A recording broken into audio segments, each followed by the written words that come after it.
your phone camera, and then just long enough to go test 1, 2, test 1, 2. Verify it comes on here, and then mute it and turn off the camera again. They're gonna ask. Sure. So I do it. So I will have you handle. You can follow this. You hear audio? I don't think. Okay, we're good to go. So mute and turn off camera. Do it right now. Just remodeling it. Okay.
I think it is time to get started with our pre-meeting.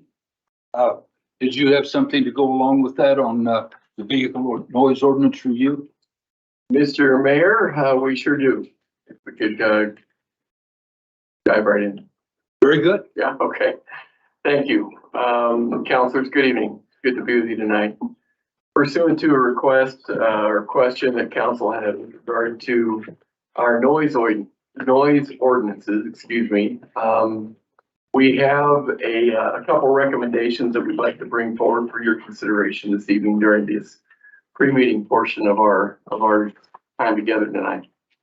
For the initial part, I would like the chief to come forward and discuss what he views as the utility for the current ordinance as it relates to enforcing noise concerns from vehicles and those kinds of things. And then if we could, Your Honor, I'd like to invite Liz and her team up to talk about ordinance issues as it relates to construction noise, which is kind of another half of the ordinances relating to nuisance noise, if you will. And so if it's okay with you, we'll go ahead and move into what the chief has to say first. Chief. Mayor, council, not too long ago, during the council roundtable, a discussion was had on whether or not we had adequate ordinances to cover excessive engine noise of motor vehicles. And so I, took the opportunity to take a close look at our existing ordinance. There is an existing ordinance that prohibits unnecessary excessive noise emanating from vehicles. I found that the ordinance, in my opinion, was well crafted, was sufficiently broad to be adaptable to the individual circumstances faced by officers, but specific enough that it placed a heavy burden on the officers to prove beyond a reasonable doubt that an offender was violating that ordinance. So that was a long recitation to tell you that I do not recommend that any changes are needed in a vehicular noise ordinance. The one that we have today is more than adequate. Any questions for the chief? I don't have any questions, but I 100% agree. We've been down this road several times, and it seems like it's been a cycle. Every 3 or 4 years where we do get phone calls, people are saying, hey, and we actually went down this road and we changed ordinances, I want to say 6-7 years ago, and to try to accommodate that. And we tried to, and we were met with 300 bikers in the whole council chambers. I think Steve remembers that. Solely against any type of regulation against noise. So I feel like we've been down this road, and I think the chief is correct in the sense that it works where we need it to. So I requested too that we talk about this, and I know we've talked about it before, and I agree your ordinance is good, doesn't need to be changed. That's not what I'm looking for. I just want some answers as far as how do you do it? You got to be there and see them take off or make the loud noise. I mean, what do we tell? What about straight pipes specifically is what I kind of want to know, and what I've had inquiries about and constituents that live on busy roads where they treat it like a drag strip. What do we do about them and those loud popping noises that we all heard coming in today? Mayor, Counselor, I want to approach that question a little bit circumspectly. The reality is that like a stop sign ordinance or a speeding ordinance, the officer's got to be there to witness it so that they can testify in court. This is the evidence that I have, and my observations are the primary evidence. So we would accomplish that today through a variety of our recording devices that we wear on our persons and in our cars. But there needs to be some sense of understanding the complaints of your constituents when, because when we are at the stoplight in our marked police vehicle, the vehicle next to us is not gunning their engine, broadcasting their straight pipes. It's not happening in our present. To that extent, the officers driving around constitute their mere presence constitutes a form of prevention for that. Mhm. So it will be frustrating for the constituents, but if there's not a police officer there to take action, it's very hard for us to bring a successful prosecution without the officer's observation. So a citizen could ostensibly petition the court and bring an offender in to hear that, but they're gonna have a much more difficult time proving the case. And so I will freely admit it's difficult for our constituents who were subjected to it when an officer is not present, but the ordinance requires those observations. And so the particular nuance that we're talking about is the officer has to prove not only that it was loud, but it was unnecessary. And so that puts an appropriate burden on the officers to not be indiscriminate in their enforcement or prejudicial in their enforcement, because it's a fairly difficult burden to reach in court. The city attorney would probably back me up on saying that, you know, these are more difficult than, say, a stop sign violation.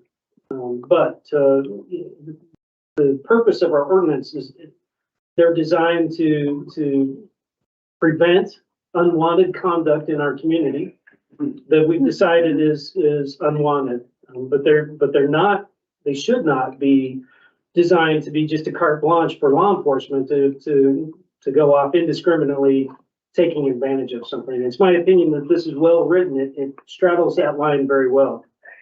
And if I follow up, and that's not what I was trying to do. So I wasn't trying to change the ordinance. I just wanted an explanation on how we go about, you know, using that ordinance. And then I'm not against any, for the record, I'm not against motorcycles. I actually love them too, you know, and all that. But are straight pipes illegal to have? I mean, I just don't even know anything about that. But Mayor, Councilor, modifications of motor vehicles are governed by a variety of statutes, and exhaust systems are something that is regulated by state statute and adopted city ordinance. Okay. But, you know, people do it. Yeah. You know, and so that can be frustrating to citizens that live in uncertain roadways that are frequently traveled. And it, you know, I can sympathize with people that at 3 o'clock in the morning, a car with loud pipes goes by.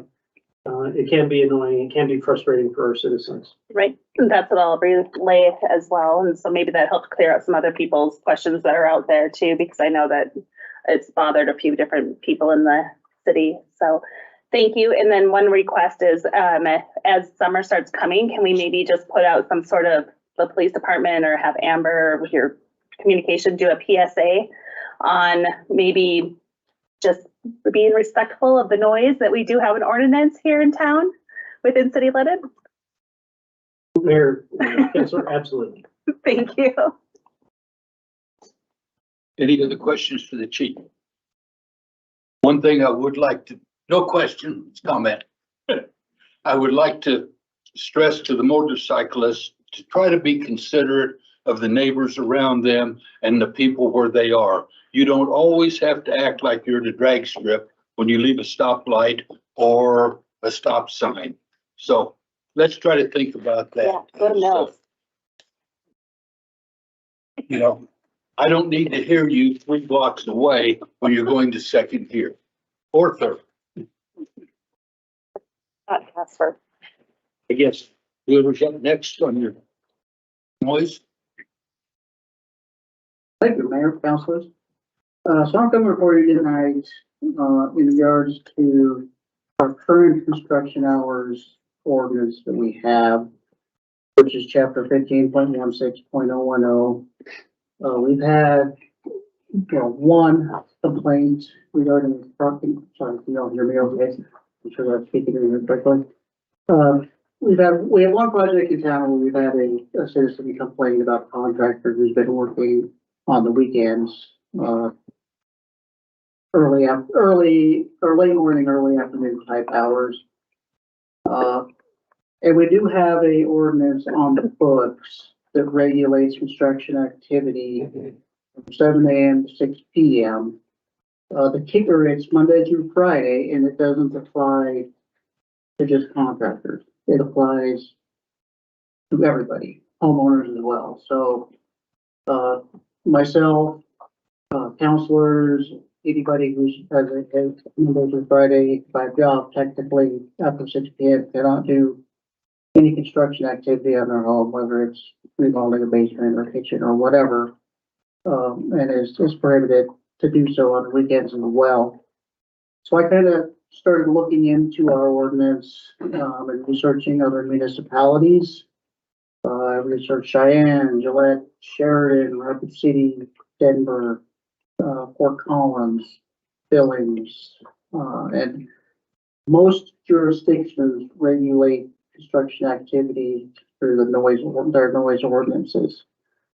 So I did meet with, City Attorney Eric Nelson and Chief of Peters to kind of discuss this, and we all kind of came to the consensus that it would make sense, to abolish 15.16.010 and move regulation of construction hours into, chapter 8, the noise ordinance, as an exception.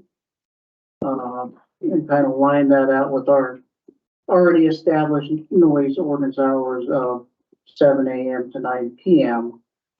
And once again, it would be an exception. The reason why it would be an exception is because a lot of construction, doesn't matter whether pneumatic nailers, generators, air compressors, backhoes, skid steers, a lot of that equipment exceeds the minimum decibel levels that are outlined in the noise ordinance. So it would be put in there as an exception so that it would not be regulated for weekends. And it would also help correlate to our construction season. So you get extended hours during the summer months when it's light till 9 o'clock.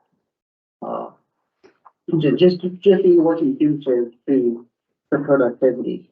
And we're not regulating contractors from Monday through Friday, 7 a.m. to 6 p.m. and homeowners as well. So just seeking your guys' guidance if that's something that you would encourage pursuing, and your directive on how we should pursue with that. Kyle, go ahead. Thank you, Mayor. Thanks, Justin. I was curious if this issue has ever been discussed at the Contractor and Licensing Appeals Board level. Makes sense that we would extend the hours during a weekday in the summer.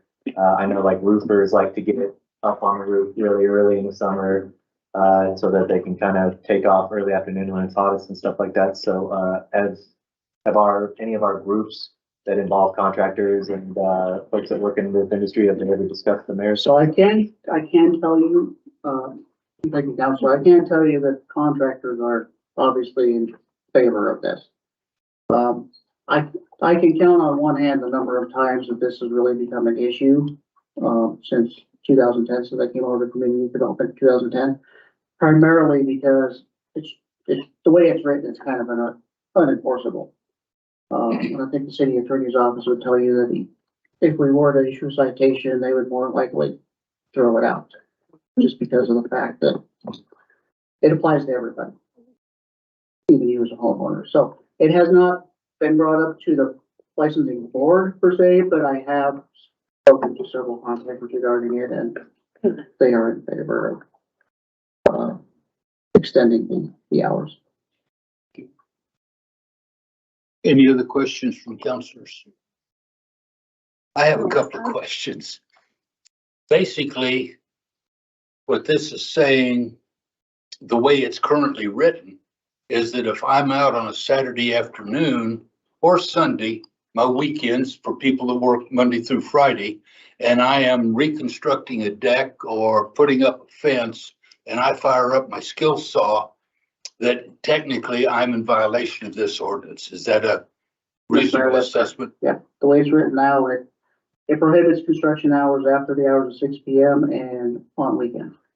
What about then, where does a lawnmower fall in for people mowing their lawns?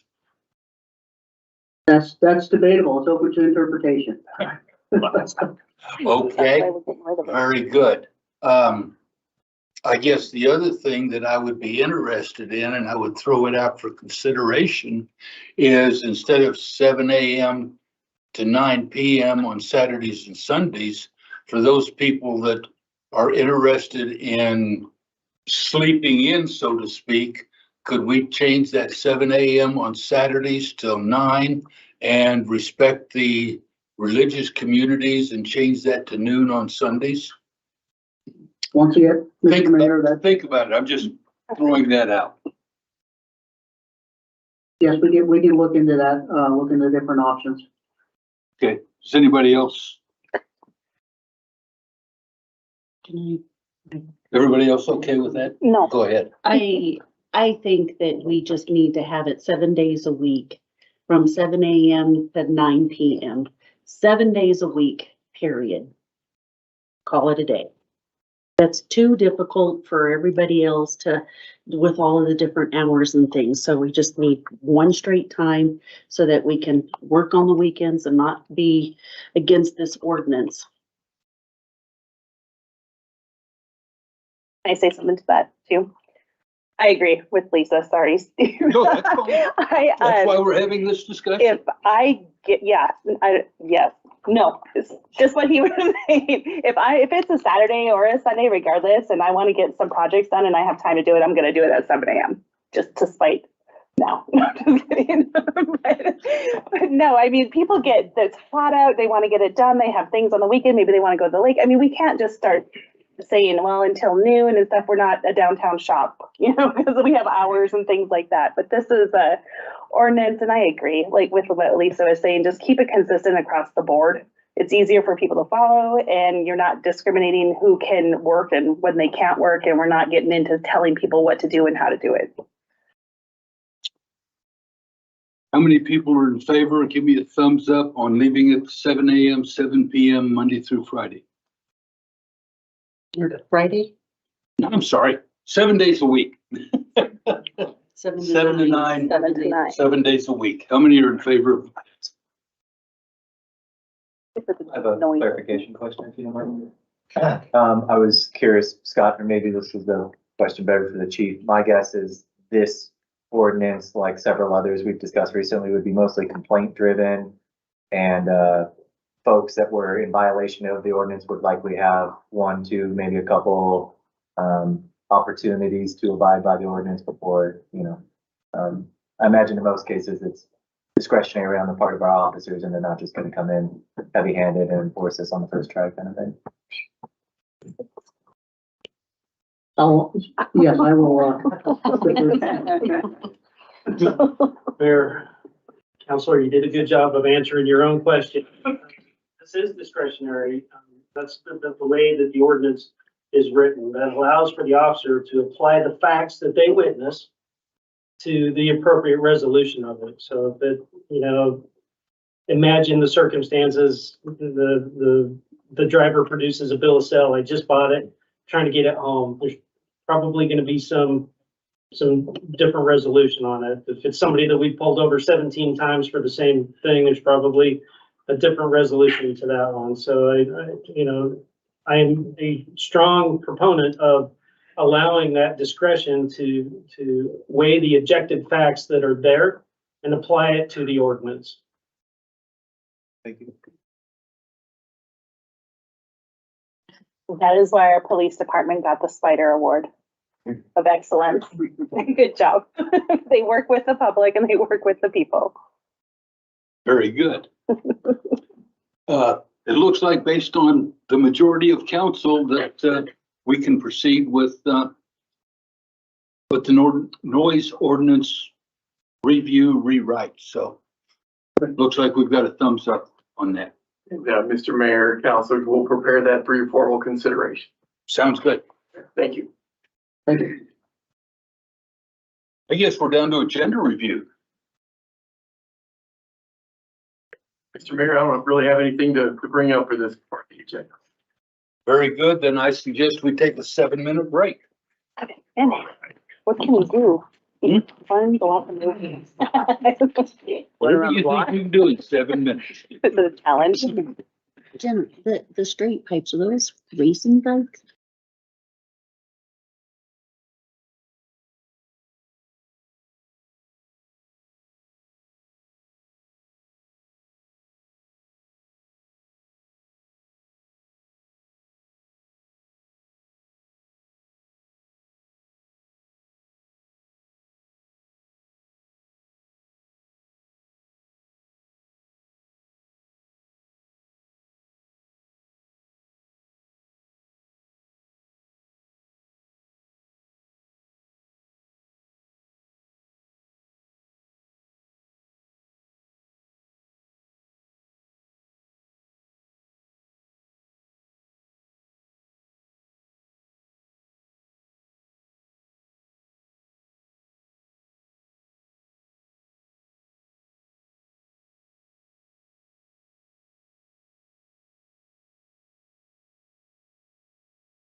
Smells like peanut M&Ms. I'm not gonna say any wrong. It's other than me. I just wear them off.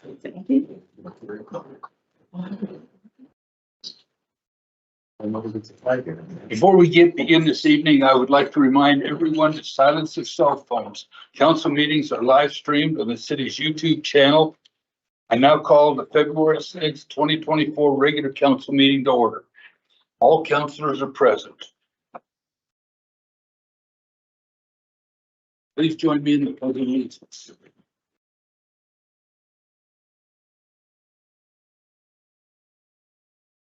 Pledge of allegiance to The United States of America.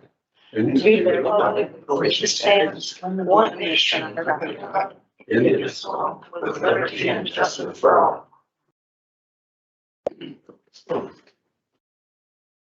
Please read the consent minute approval titles. Approving the minutes of the January 16th, 2024 regular council meeting as published in the Casper Tribune on February 3rd, 2024. The minutes of the January 16th, 2024 executive session. The minutes of the January 23rd, 2024 special council meeting as published in the Casper Tribune on February 3rd, 2024. And the minutes of the January 23rd, 2024 executive session.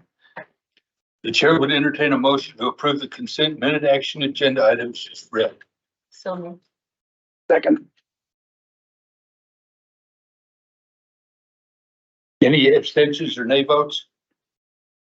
All voting aye. Aye. Please report the vote. All councilors voting aye, the motion passes. The chair will entertain a motion to approve by minute action the February 6th, 2024 bills and claims as audited by the city manager Napier. So moved. Who was the second? Any abstentions or nay votes? All voting aye. Aye. Aye. Please record the vote. All councilors voting aye, the motion passes. Is there anybody here from Kindness, Wyoming? Yeah. Are you Mr. Schmidt? Yeah. Very good.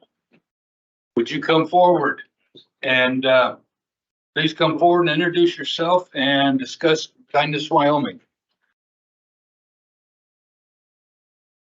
Good evening. Thank you so much for taking the time. Kindness Wyoming is a group of individuals throughout Wyoming who are interested in promoting kindness. It started out a Random Acts of Kindness Week, which came from California. This year, we sent out Kindness Wyoming kits. We sent out 750 at last count, and we sent them, and they should have touched 106,000 Wyoming residents. These are kind of popping up more throughout the country, and we're incredibly proud to be a part of them. This is possible through a variety of donations, grants, and a lot of hard work and a lot of packing tape. And turns out paper cuts are pretty bad, but cardboard cuts are much, much worse. So we appreciate your guys' assistance and anything that you guys can say about it. Appreciate it. I have a proclamation here. I'll get around here in a minute.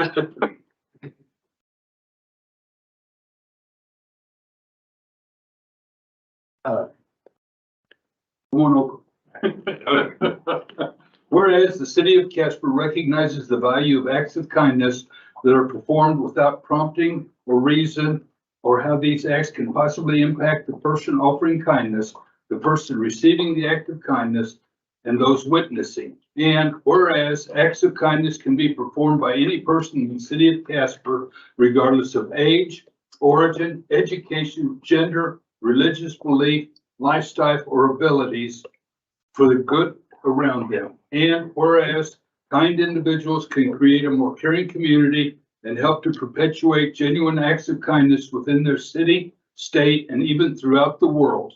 And whereas we seek to cultivate thoughtful and compassionate residents by teaching our youth to make a difference through random acts of kindness.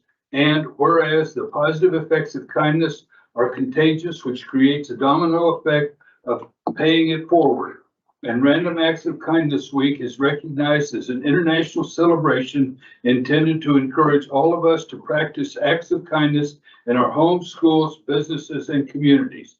Now therefore be it resolved that I, Stephen Cathy, Mayor of Casper, do hereby proclaim February 11th through the 17th as City of Casper Random Acts of Kindness Week, and encourage the people of Casper to practice random acts of kindness in the spirit of compassion, kindness, and goodwill toward all persons. In witness wherefore, I have hereunto set my hand and caused the official seal of the City of Casper to be affixed this 6th day of February, 2024. Fantastic. Thank you. Thank you.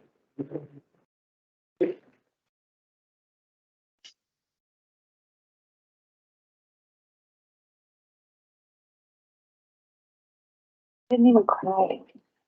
But he didn't even cry.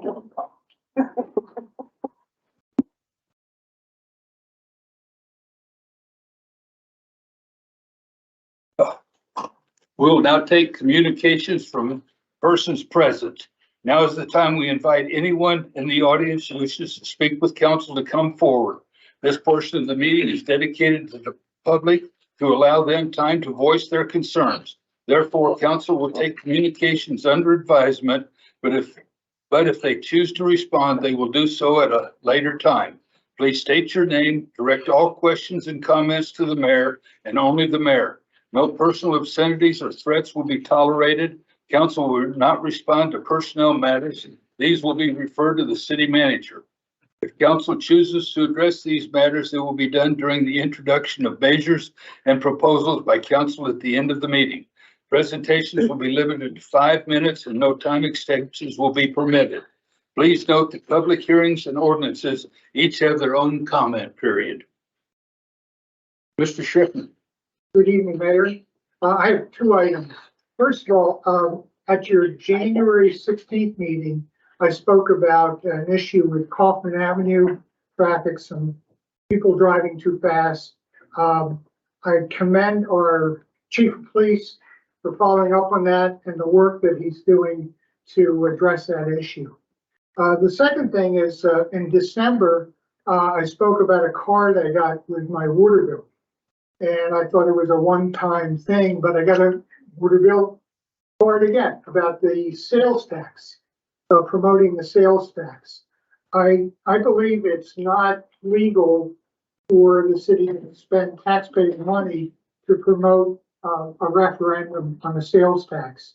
I know we're not probably going to be voting on this, if I'm correct, until 2026. And I know council voted last fall to eliminate the right to vote on it. I'm not sure any other municipality has approved that at this point. And I know that I think it's a majority of municipalities that then goes to the county. So I'm not sure where we stand on it, but I do feel it shouldn't be something that, I mean, one time and I spoke about it. Last item, actually, I just wanted to mention this number I have, 123, and the number keeps going up every day. It's been 123 days since a terrorist attack in Israel that killed 1,200 men, women, and children, tortured people, raped people. 240 hostages were taken into Gaza by the terrorists. There's still 130 people still there. And I pray every day that they'll come home to their families and there'll be peace throughout the world. Thank you. Thank you.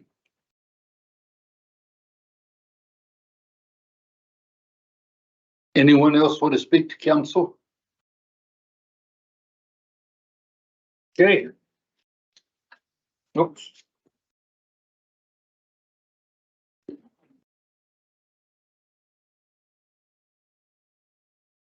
Okay, please read the consent agenda title. Establishing February 20th, 2024 as the public hearing date for consideration of an ordinance vacating a segment of an alley abutting lots 5, 6, and 7, Kenwood addition to the city of Casper, located south of 816 South Jackson Street. The chair would entertain a motion to, by minute action, establish the public hearing date just read. So moved. Okay.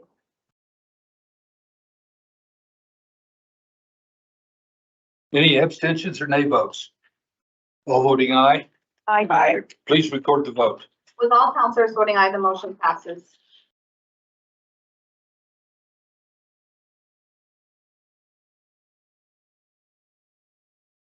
That's good enough. I now declare the public hearing open to the consideration of an ordinance approving zone change of multiple properties located north of East 12th Street between South Conwell and South Lowell Streets. City Attorney, do you have any exhibits? Thank you, Mayor. I do. Exhibit number 1, correspondence from Liz Becker to J. Carter Napier dated January 17th, 2024. Exhibit number 2, Casper Star Tribune proof of publication published on January 20th and 27th, 2024. Mr. City Manager, do you have a report? I do, Mr. Mayor. Thank you. This is the opportunity that council has to dial back some of the requirements that PUD type designations often require for developments that aren't consistent or necessary with regard to the original intent of that particular PUD. In this circumstance, we've got a number of properties that are mixed ownership among a variety of public service and public facing facilities. You see in your memo what some of those examples include. The Life Steps campus is one of them. Meals on Wheels would be another. The cemetery, Youth Crisis Center, etc. We have a project that is imminent with respect to the piece of property that's right at the corner of Conwell and 12th that would not benefit either with respect to the current designation that the PUD has in place with respect to the health department project that's coming online. The Planning and Zoning Commission entertained the question of changing the designation from a PUD to a C2 general business, which is more consistent not only with the developments that are in place currently, with respect to the development that's coming online in the form of the health department, but also consistent with regard to a number of the developments currently in place outside of this area as well. So the Planning Commission entertained that discussion and did approve this suggestion, this request, and recommends the same for you as well. Thank you. Council will now listen to public comment. Public hearing comments are limited to 5 minutes and no duplication of speakers will be allowed. At this time, I would ask those individuals who wish to speak in favor of an ordinance approving a zone change on 12th Street between Conwell and Lowell Streets, please approach the lectern. Anybody to speak in favor? At this time, then, I would ask those individuals who wish to speak in opposition to an ordinance approving the zone change on 12th Street between Conwell and Lowell Streets to please approach the lectern.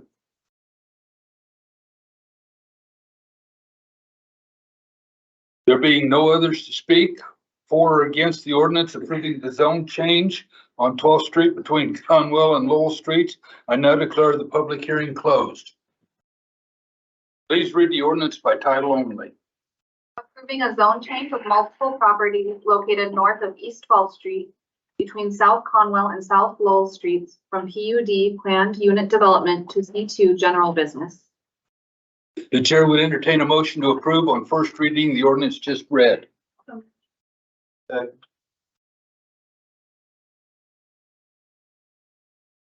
Any discussion? Amendments? Any abstentions or nay votes? All voting aye. Aye. Please record the vote. With all counselors voting aye, the motion passes. Everybody's quiet.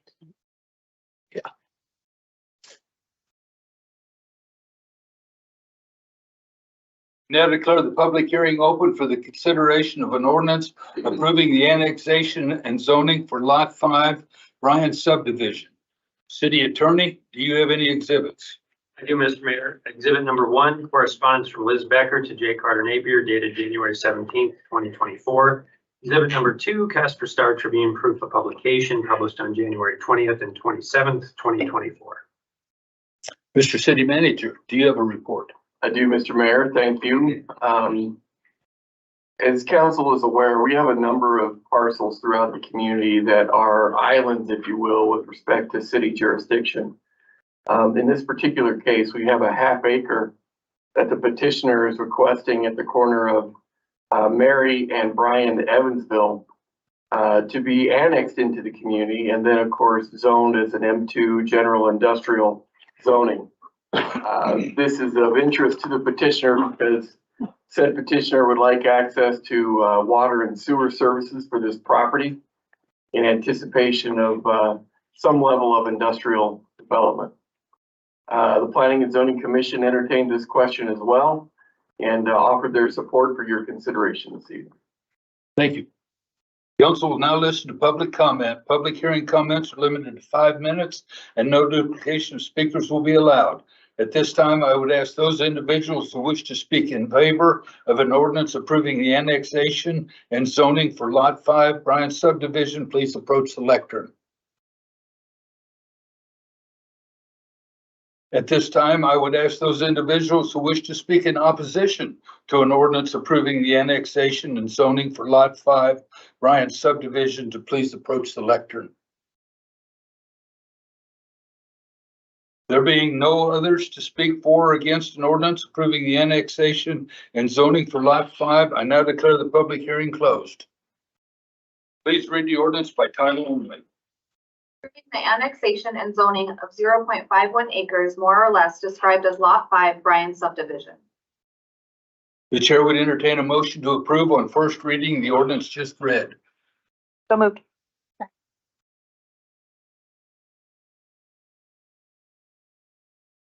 Any discussion? Amendments? Any abstentions or nay votes? All voting aye? Aye. Please record the vote.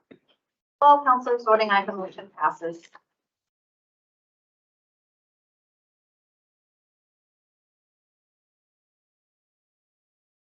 I now declare the public hearing open for the consideration of an ordinance confirming the assessment for local assessment district number 160 Chinook Trail improvements. Mr. City Attorney, do you have any exhibits? Yes, Mayor, I do. Exhibit number 1, correspondence from Tom Brower to J. Carter Napier dated January 29th, 2024. Exhibit number 2, Casper Star Tribune proof of publication published on January 20th and 27th, 2024. Thank you. Mr. City Manager, do you have a report? Mr. Mayor, absolutely. As council is aware, this is a partnership that's been put together with regard to the neighbors of the subject area and the city of Casper, wherein Chinook Trail would be improved and paved for the neighbors in the area and pursuant to their request of the same. The final or one of the final steps that statutes require is a certification, if you will, of the assessment. Now that the project is done and the final costs have been tabulated, to ensure that those final costs were consistent with what it was that we reported both to the public and to the neighbors who asked for this improvement in their neighborhood. We indeed have confirmed the cost that you see there in your memo, which would be essentially $6,175 for each of the affected properties, with one exception, and that would of course be Lot 4, as you see there in your memo. This does require that for that $52,000 to be remitted back to the city, this ordinance be passed by virtue of 3 readings, and tonight would be the opportunity to consider this in first reading. Thank you, Mr. Mayor. I mean, Mr. City. Mr. City Manager. Come on up here. Let's change places. Council will now listen to public comment. Public hearing comments are limited to 5 minutes and no duplication of speakers will be allowed. At this time, I would ask those individuals who wish to speak in favor of an ordinance confirming the LAD 160 assessment roll to please approach the lectern. At this time, I would ask those individuals who wish to speak in opposition to an ordinance confirming the LAD 160 assessment roll to please approach the lectern. There being no others to speak for or against the ordinance confirming the LAD 160 assessment roll, I now declare the public hearing closed. Please read the ordinance by title only. All actions need to be taken concerning City of Casper, Wyoming, Local Assessment District Number 160, confirming the proceedings, assessment roll, and assessment therefore, assessing the amounts in said roll on the property in said district, creating a lien therefore, and prescribing the priority therefore, directing the certification of said roll by the city clerk and transmittal thereof to the city treasurer, prescribing notice that said assessment shall be paid and the terms thereof, providing for the payment of said assessment, creating a special and a separate fund therefore, providing for the collection of delinquent assessments, and prescribing various details concerning said provisions. The chair would entertain a motion to approve on first reading the ordinance just read. So moved. Second. Discussion? Amendments? Any abstentions or nay votes? All voting aye? Aye. Please record the vote. With all counselors voting aye, the motion passes.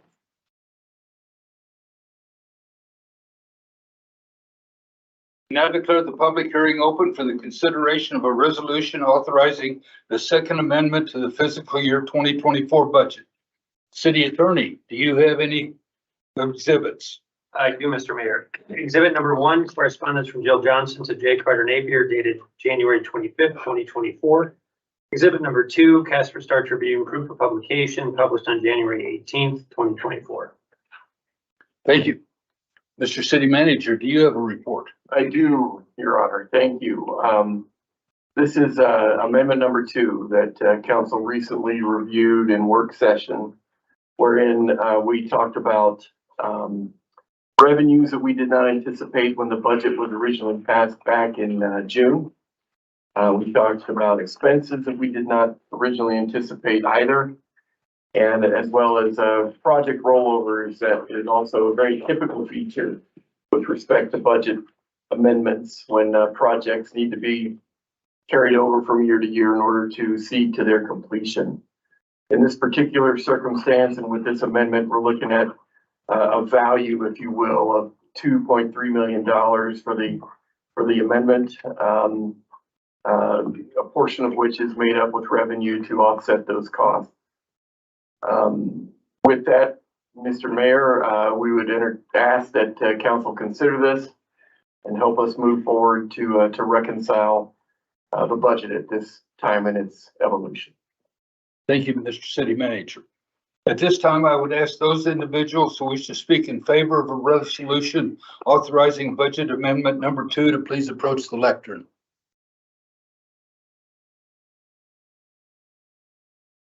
None appearing. At this time, I would ask those individuals who wish to speak in opposition to a resolution authorizing budget amendment number 2 to please approach the lectern. There being no others to speak for or against the resolution authorizing budget amendment number 2, I declare the public hearing closed. Please read the resolution by title only. Amending the current budget for the fiscal year ending June 30th, 2024, second amendment to the original adopted budget. The chair would entertain a motion to approve this resolution just read. So moved. Second.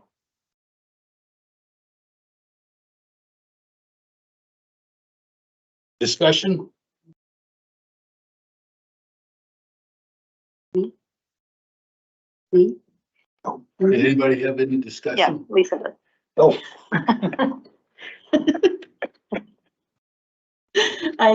Okay, so I do have a question. With the request of the 2.3 and change million, and then we've got some for offset, where are we getting the 1.5 million that was unbudgeted? Is that coming from general funds? Where are we taking that money from? Mr. Mayor, Madam Vice Mayor, we have a number of transfers that we're seeking some funds through. But if you want some detail with regard to that, certainly your attachment, identifies each and every single one of those line items as they, constitute that, $1.5 million. If I could, however, turn to, Jill to offer us a broad sort of high point review of, the discussion we had in the work session the other day. I would sure appreciate that, Your Honor, if that'd be all right. That would be okay. And while she is approaching, let's see, did you have a question? No, I was just trying to refer Oh, back. you're trying to let me know? Mhm. Okay, very good. I thought if you had one as well, we would kill two No, birds with thank one you. stone. So, okay, thank you. Go ahead, Mr. Mayor, Chairman. councilors, thank you for that great question. As the city manager had alluded to on the resolution, it actually does break it down by fund. So we only have $700,000, which is basically what we were doing for the one-time payments that this council approved back in December. So that's really the only thing coming out of the general fund.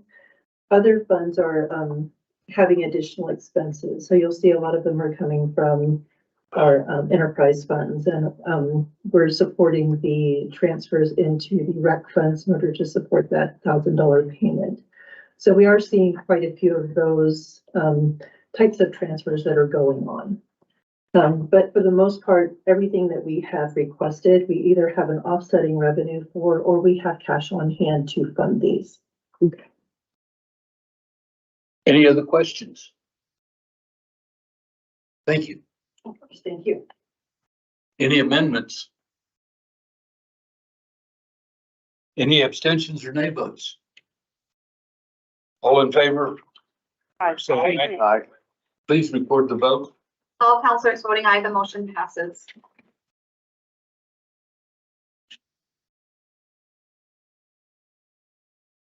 Now declare the public hearing open for the consideration of the transfer of ownership interest for retail liquor license number 15 for Wyoming Liquor LLC.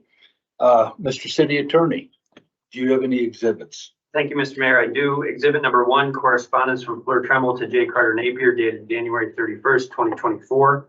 Exhibit number 2, affidavit of website publication as published on the City of Casper website dated January 4th, 2024. Exhibit number 3, Casper Star Tribune proof of publication published on January 4th and 9th, 2024.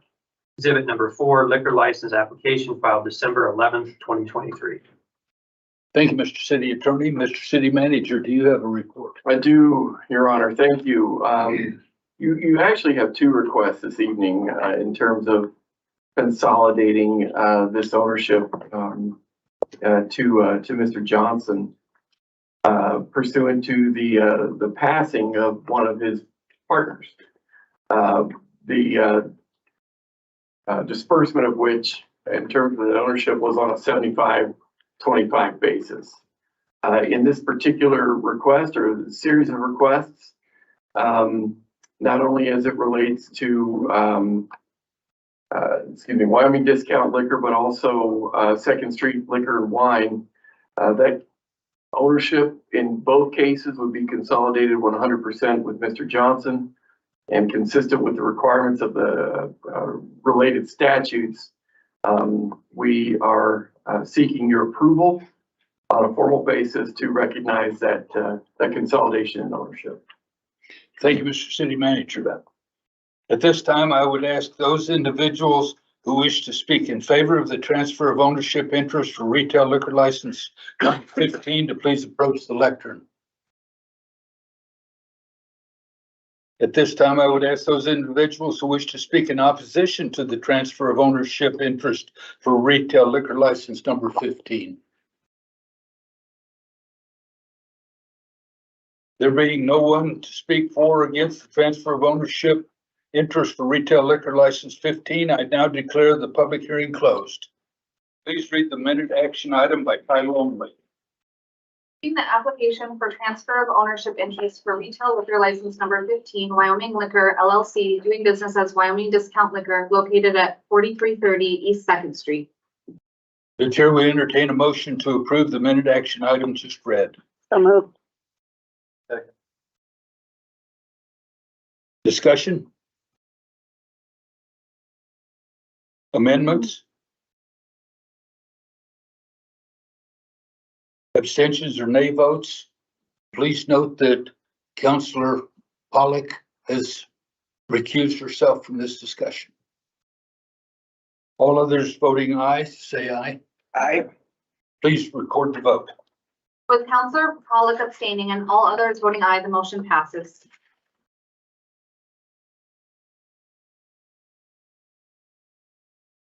I now declare the public hearing open for the consideration of the transfer of ownership interest for retail liquor license number 22 for Wyoming Spirits, Inc.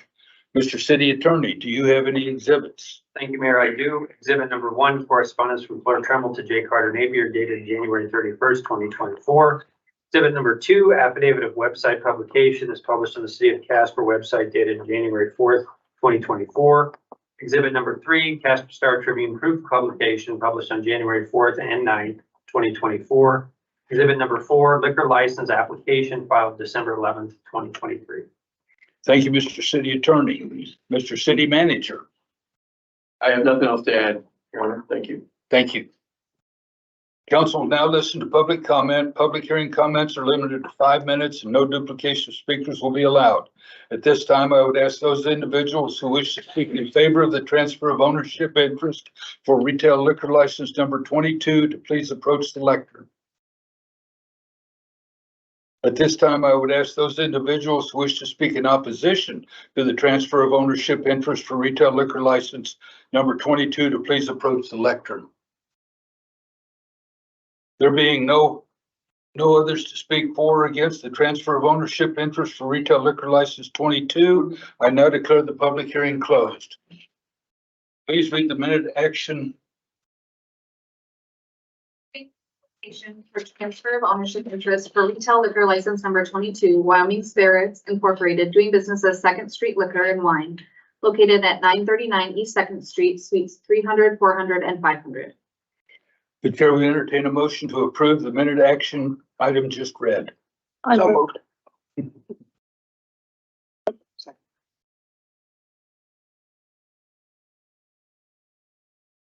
Any discussion? Amendments? Please note the abstention of Councilor Pollock and all voting aye. Aye. Please record the vote. Counselor Pollock abstaining and all others voting aye, the motion passes.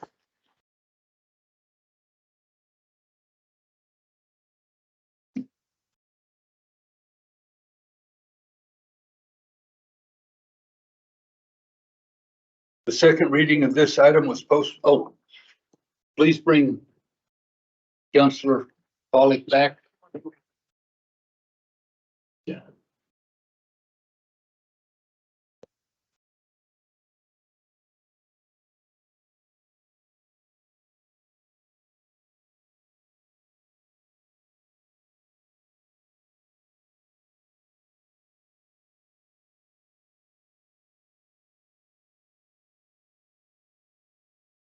The second reading of this item was postponed at the January 16th meeting to tonight, February 6th. Please note that Vice Mayor Ingridson has recused herself from this discussion. Please read the ordinance on second reading by title only. Amending chapter 13.03 of the Casper Municipal Code regarding utility billing and collection. The chair will entertain a motion to approve on second reading the ordinance just read. So moved.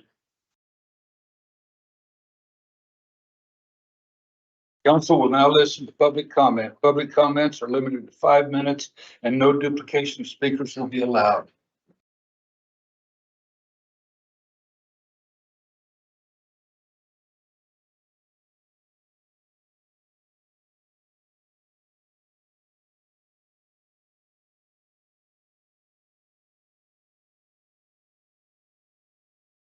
Ms. Borrell. Good evening, Mr. Mayor, Mr. Manager, ladies and gentlemen of the council. I'm Ronna Ball. I sent an email to all of you individually earlier today. It was late this afternoon. You may or may not have had a chance to read it. So I will briefly discuss what was in that message. I've been in real estate since 1975. That's almost 50 years. And I've been in all kinds of markets, from when we were trying to sell houses at 19%, to when we had way more foreclosures than we had owners of properties, to the really hot markets when you just couldn't get anything into inventory. As a broker and as a businessman, you do what it takes, as any business does, to stay in business. That includes managing your business to minimize your losses. And when I read about this discussion that y'all were having, I only had the information that you publicized in the article that was written, I think it was in Calgary State Daily, maybe. But when I've come through these rough markets, I've had to look to myself and tighten up my business practices, fine-tune my hiring, the people that I had on my team, to try to stay in business. And it wasn't always easy. I would have loved to have had a third party that I could turn around to and say, here, you take my losses. I don't want to mess with them. But that isn't available to somebody that's in private business. So it seems to me, and again, it's just based on the information that you've made public, that the problem that you find yourself with on these large losses is probably not a new problem. And it seems like it's something that you haven't really looked to tighten up your own business practices before you attempt to find an easy solution. I don't understand how you could lose $500,000 in up and not do that. And turning it over to collection as your first step in your attempt to get that money also doesn't seem like a great first step, because best case scenario, you're going to take a 24% haircut, according to your article. So it's amazing to me, per the same article, that the city utilities takes an application from a tenant, and I know that that happens because I've had a lot of tenants in 50 years. And they have to put down a deposit to ensure their performance. That's good. They have to put down a deposit on the lease to ensure their performance.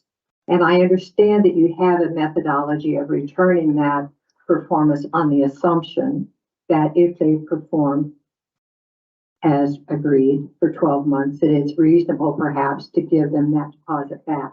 What I don't understand is if they leave you hanging with a debt, that you would turn around and put them on another property. I don't understand that. That seems illogical to me as a business person. I also don't understand the pursuit that you have of those delinquencies before you turn it over to collection. And I'm not here to say we're adamantly opposed to what you're proposing. Maybe it is the best solution, but I think that it's reasonable for you to take some steps first to make sure that your business practices are the best business practices that you can put in place, that you're actively pursuing those bad accounts, that you're not turning around and they go bad on this landlord over here. If they're not paying the utilities, they're probably not paying other things. The grass is probably dead. They turn around and they rent another property and you set them up in another account. That's nuts. So I would think that one of the first things you'd want to do is tighten that up and then look to see what collection methods you can have within your own department before you default to a 24% haircut through a collection agency. Because as being someone who's looked at credit reports for 50 years, I don't see a lot of collections from the city of Casper on utilities. They don't show up very often on the credit reports, which I find interesting if those debts are as large as you say they are. And a lot of people, whether it's a lender or a broker or a landlord reading those credit reports, may discount the importance of a collection on a city water bill. So it seems like your best bet is to try to tighten that up and collect that before you turn it away. Appreciate. Am I out of time? You're out of time. Oh, Oh, yeah. I am now. Mr. City Manager. Would it be possible to have somebody in our finance department get with Ms. Borrell and go through on a one-on-one basis, so to speak, of all of those policies and everything? There. I don't mean to jump in line. I was actually hoping that after we heard from citizens, Jill or Brandy could give us a real brief reminder of our current policies, just for the benefit of all of us. I appreciate that. Thank you, Councilor Gamroth. Mr. Sweeney.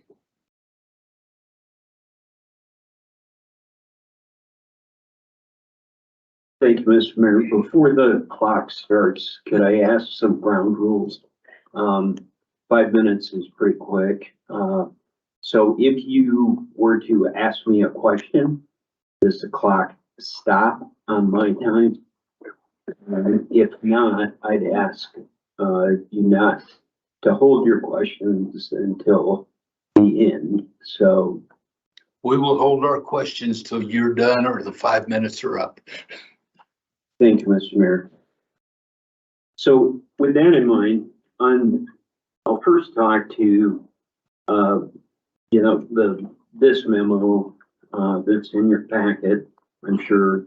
So in turning over, 681,000 in collections times 24%, that's 163,653 in commissions.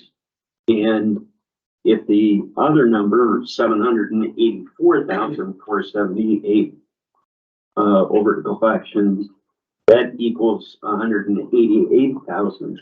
My point there is you can afford to pay an additional person for collections or to oversee all of this.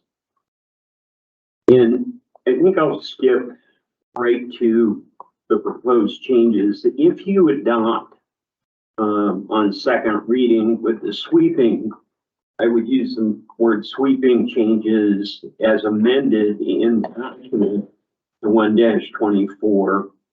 And I'm looking at pages 1 through 9 of the proposed amendments that you'll be voting on. I'll go to page 2, connection or change of services. All prior charges related to the service address must be paid in full prior to the new service being established.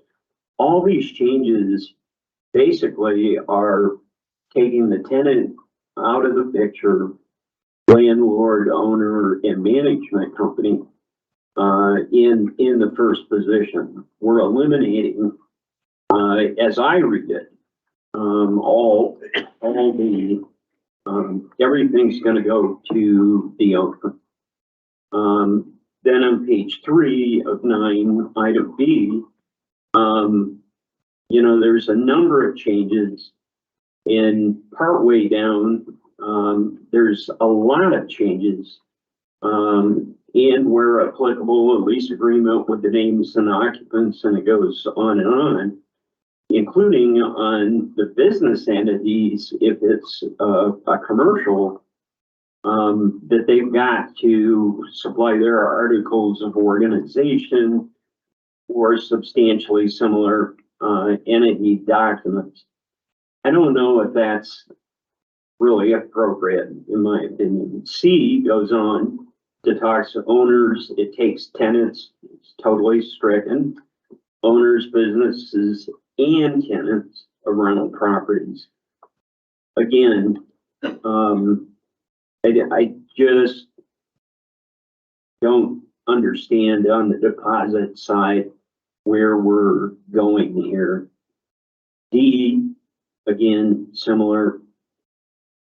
E, applicant can provide a letter of credit, partial waiver for the deposit granted, then it lists the ACH and all of that.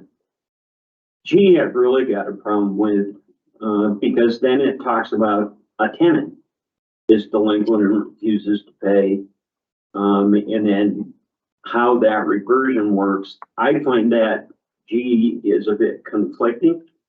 on page 4. Turning to page 5, D, I think there's problems with the current billing period from my residential properties are managed by others, by a management company. But what I'm being told from those managers is that there's a problem with the system. Page 6, sanitation now, in that one is required that we use the city. I do. I appreciate the city services, but it used to be, you know, that's all new in this ordinance. K also, and lastly, payment arrangements, pretty sweeping on page 7 and goes to page 8. So, well, I'm out of time, but I appreciate their service. I think this is pretty sweeping, and those are my comments. And as Ronna said, I'm not a realtor, but as an owner, I guess I'm really not saying I'm totally opposed. Something's got to give, but I think there's got to be a give and take on second reading, in particular with these kind of changes to the ordinance. So thank you, Mr. Thank you, Mr. Sweeney. Any other public comment?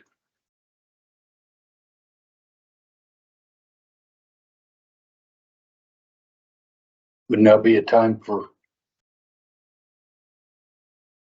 Mr. Mayor, I did have a letter. I knew I'd run out of time, but from Sharon Hubbard, and perhaps she got a hold of council. But I'd be glad to leave this. You're more than welcome to leave that.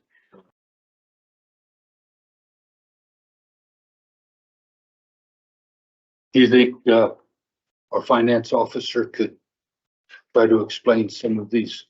Go ahead. Mr. Mayor, thank you, sir.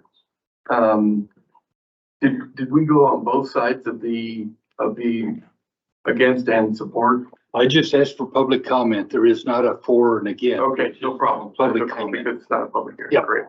We would be happy to answer any questions council has if that period is over. Should we close the public comment? Should we close public comment before we move out of? The next thing is discussion. This We don't close it? this was not a Oh, this is not a public hearing, so to speak.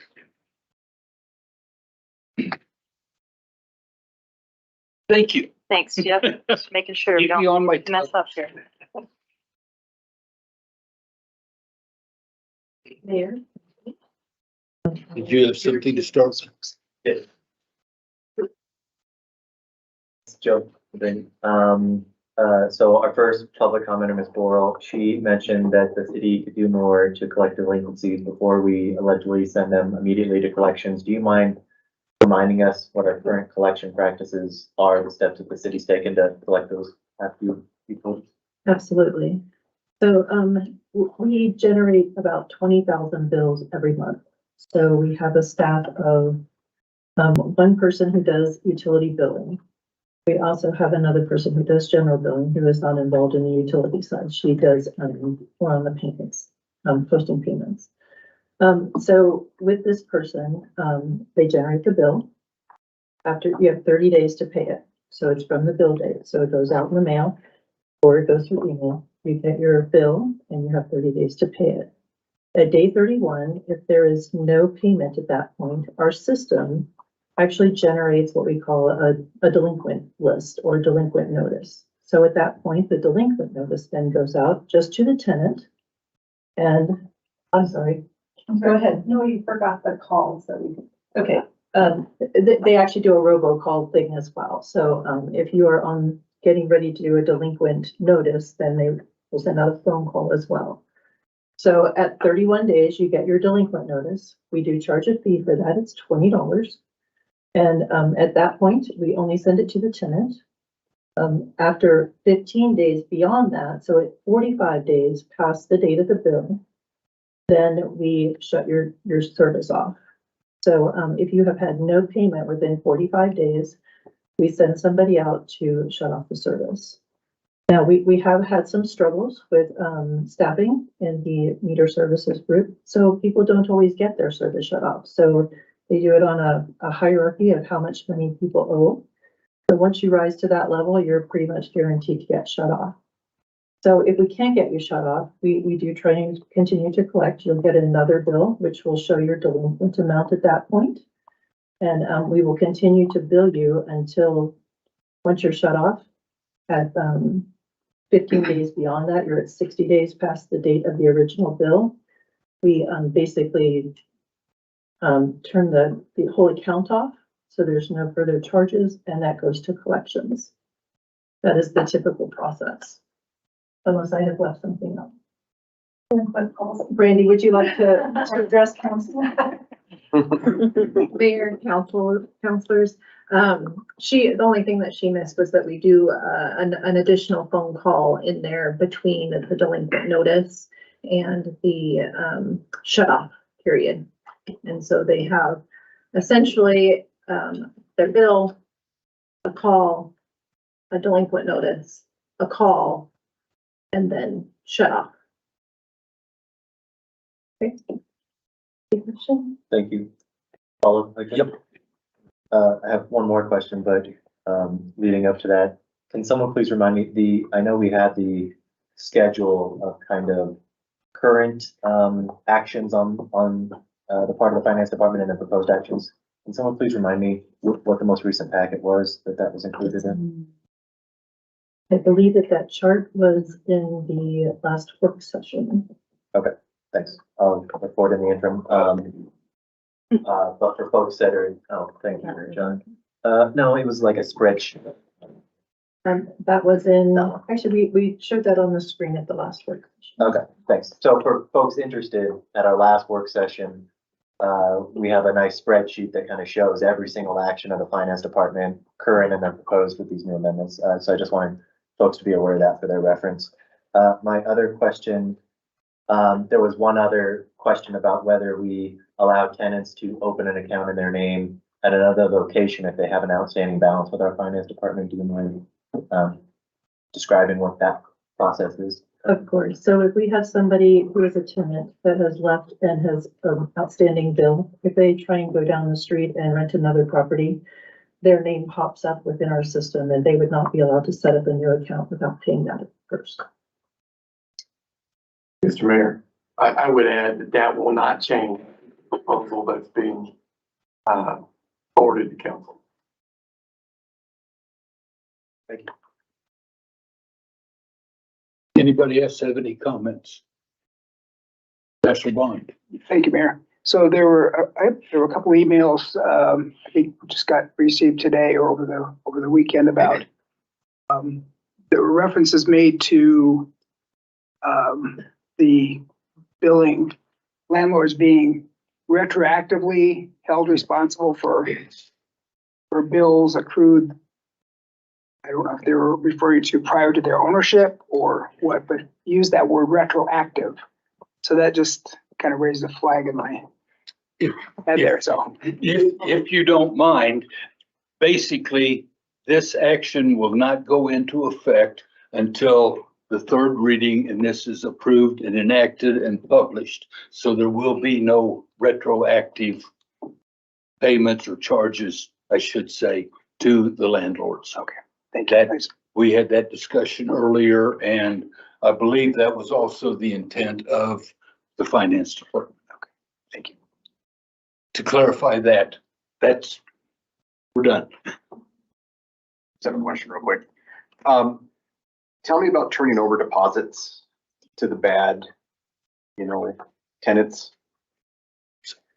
So when we talk about deposits, first of all, we only charge deposits with our current ordinance on tenants. So if you are a property owner and you buy a house and you have no credit with the city, you're not charged a deposit. We just set you up with an account and you continue on. That's why you'll see in the chart that we showed you where we have like 50% owners and 50% tenants, because we don't have a deposit that we currently charge on owners.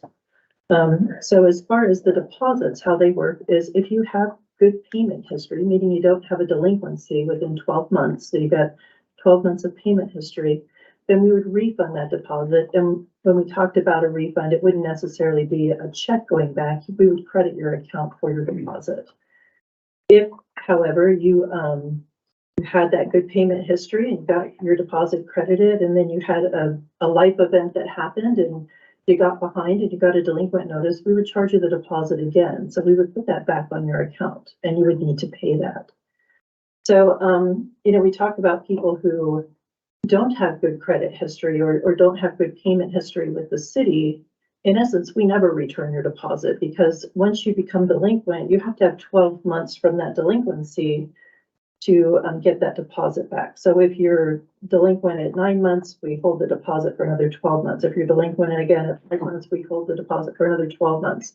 So it keeps kicking it out until we eventually get 12 months of good credit history, or good payment history, sorry. Thank you. Of course. Counselor Sutherland. Thank you. I have two questions, if that's okay. So I'll start. I had a question, and I'm sorry if I'm just completely misunderstanding this, but in terms of the process, what I read in that chart that compared our current practice to the proposed practice. So in order to restart services on a property that a tenant has been delinquent on their bill, the landlord will have responsibility for paying that, making it even, for paying that delinquency. That's correct, right? So there's two scenarios in there. So when you look at how that chart is put together, I'm not sure which one you're talking about. I'm hoping it's the big chart with all of the lines in it, but I'm just talking about this current versus proposed written. Yeah. So when we look at when the account gets shut off, so if you're disconnected for non-payment, meaning we come out and shut your water off, that doesn't close your account. So your account continues and you will continue to get a minimum bill whether you have any consumption or not, until it's 60 days when it goes to collection and we totally close the account. At that point, if we have a deposit, we apply the deposit and whatever's left over. If it's a credit, you get the money back. If it's not, it goes to collections. So that's typically how that works. The owner would not be responsible for anything up until the account got closed. And then we would send that letter to them stating that we've applied the deposit, this is what we have left, and we can't set up new service until that is taken care of. So another thing about that is, when I talk about how the account continues to incur charges, even though the water has actually been disconnected, with the new proposal, what we're proposing is to allow the owners to call us and say, hey, I don't want all those extra charges. I want you to shut it off today. Just disconnect the whole service. And we can do that. And then we're not incurring all of those additional charges. Okay. We cannot do that currently. Okay. Okay. That's helpful. So I guess my question is, if there's the extra that the tenant hasn't paid or that the deposit hasn't covered, and that tenant is then sent to collections after that 60 days, but the owner is responsible for covering any of the delinquency in order to reset services, then if that tenant does end up paying, essentially that's been paid for twice. So I think I'm correct. So can that money then be reimbursed to the owner? It would be. Okay. You can't have two people paying for the same bill. So it would create a credit on the account that would go back. That would go back to the owner if they're the one. If the tenant's collections are if they pay that. That is correct. Thank you. Sorry, that was confusing, but I appreciate it. Is it okay for my follow-up? Okay, thank you. I guess just a question on Mr. Sweeney's suggestion that we consider hiring another person. I don't know, Mr. Manager, maybe that's a question for you, but I mean, there's a point there. It sounds like this is a lot of work for one person, so I don't know if that's been considered. Your Honor, Counselor, thank you for that question. I would say that we do dedicate quite a bit of staff time to chasing down these bad debts, if you will. I think it needs to be abundantly clear that we take a lot of effort before that 60-day mark hits, before we ship things to collections. That is our last resort, because we know by that point we do lose 24 to 25% if the bill is collected, because there's a great chance that bill won't even get collected at that point. So as the employees here from finance discussed, we do have folks who spend time on the phone. We do have folks from water services who go out and visit the properties and try to get compliance before we start shutting folks off. When we have zero reads and so on, we follow up on those as well.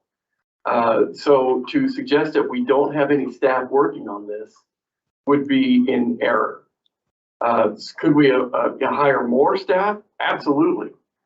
But I'm not sure that hiring more staff would actually bring the return on investment that was suggested we would if we just threw some staff at it.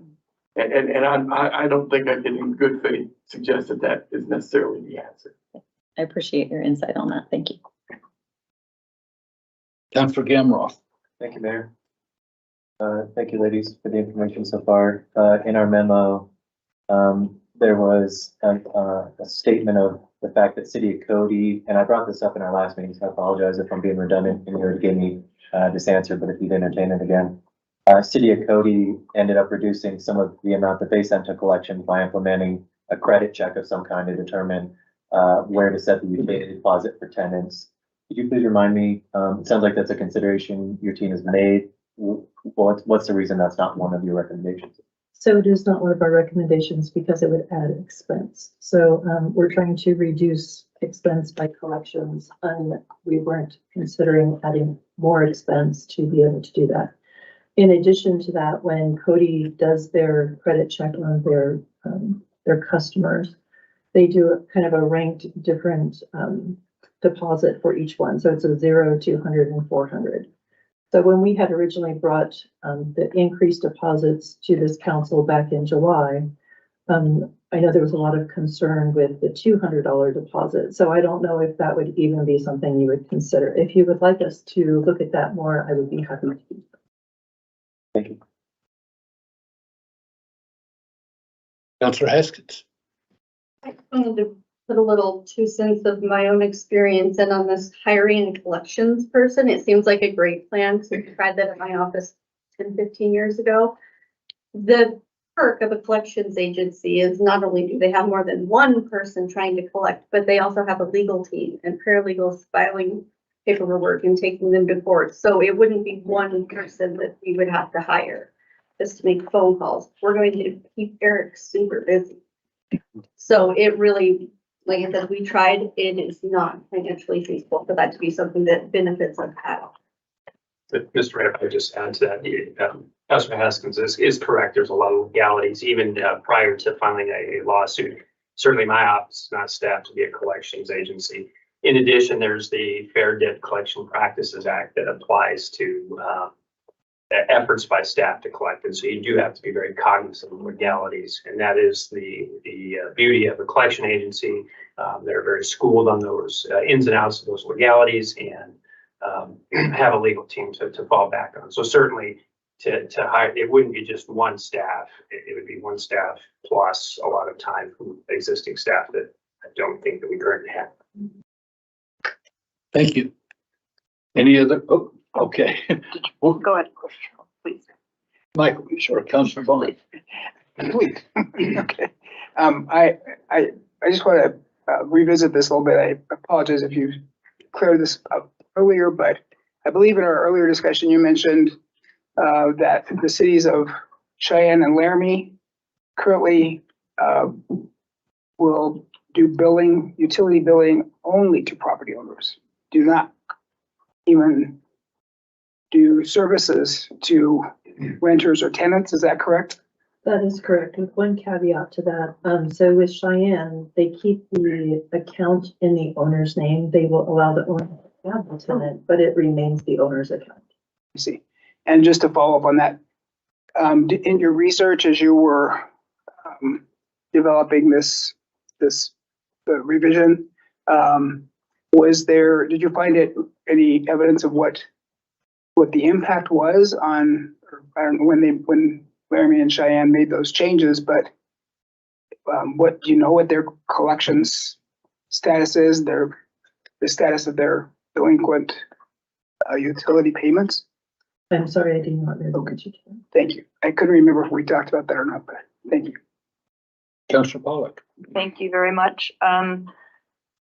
So I'm struggling with this philosophically. I did get a chance to go back and watch the work session, so I'm up to speed on what you all talked about a couple weeks ago, and I think you know, as with many of you have heard from lots of folks about it, and it seems to me there's sort of consensus around this idea that collaboration with the landlords is probably the best route to avoiding delinquency or taking care of delinquency in a more expedient manner before it becomes a shut-off situation.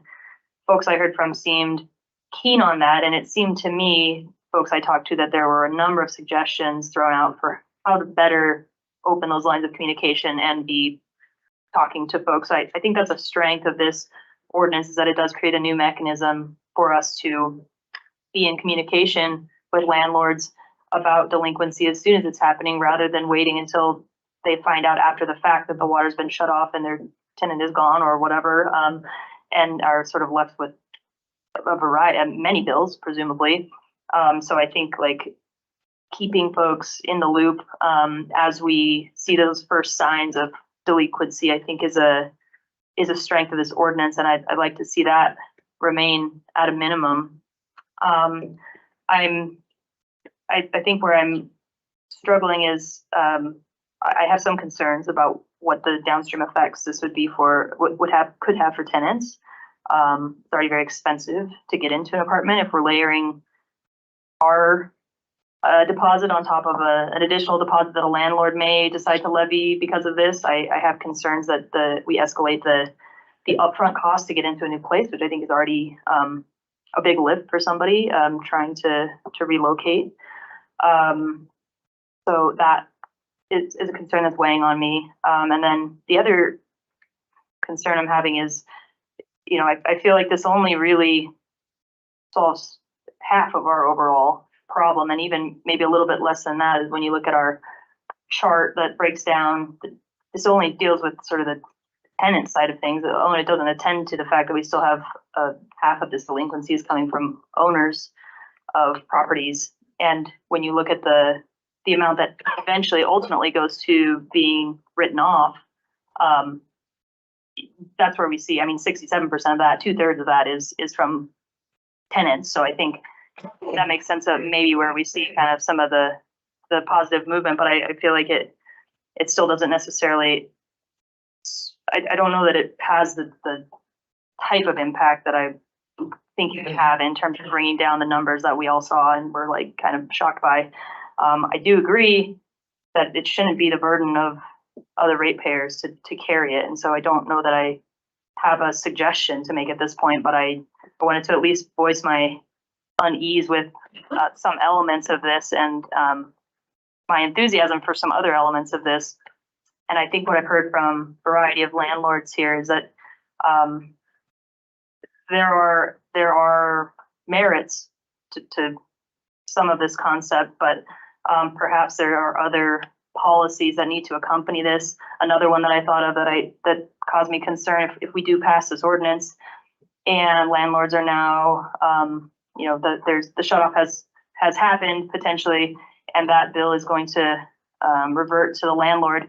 if we're having trouble getting people out to shut off on the date of shut off, that bill escalates now for the landlord, which then to me puts more pressure and more onus on us to make sure that we get that shut off on the day that the shut off is there, or else, you know, we've got landlords dealing with larger bills due to the fact that we couldn't get out and perform that service in a timely manner. So to me, it just, there are just a few things that are still hanging me up on this that I'm not feeling 100% concerned or confident with, though I do feel confident with the notion that we need to address it so that it does not become the burden of the average rest of the citizenry to carry through this delinquency.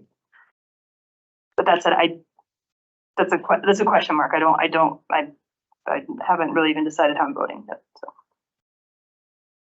Any other comments from the rest of council? What do our surrounding cities, towns do? Evansville, Mills, Bar None? What do they do along these lines? Along the lines of, Do they turn it over to the landlord ultimately, or do they just write it off, or what are their policies for collections?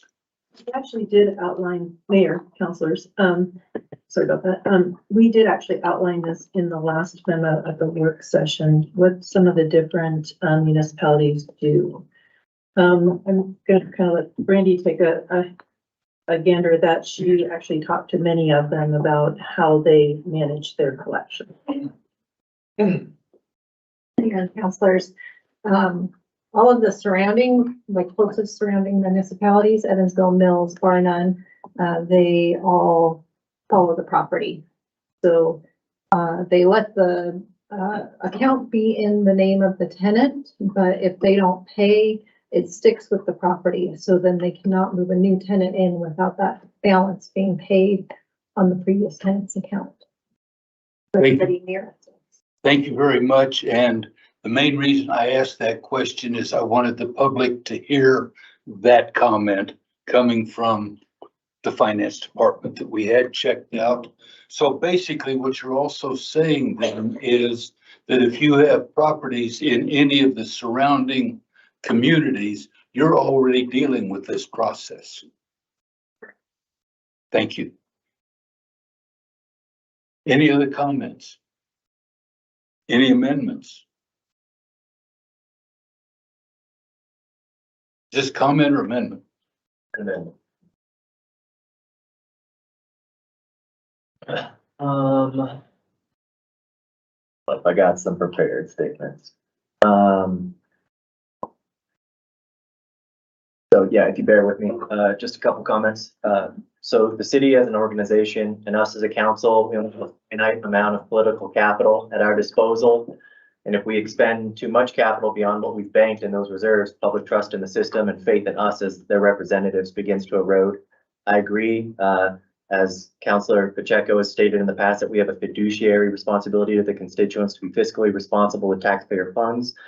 And the current situation is not ideal, granted, but I think we also have a civic responsibility to achieve positive results for the common good. Those two responsibilities are going to clash sometimes, and I think that's exactly what's going on here with this issue.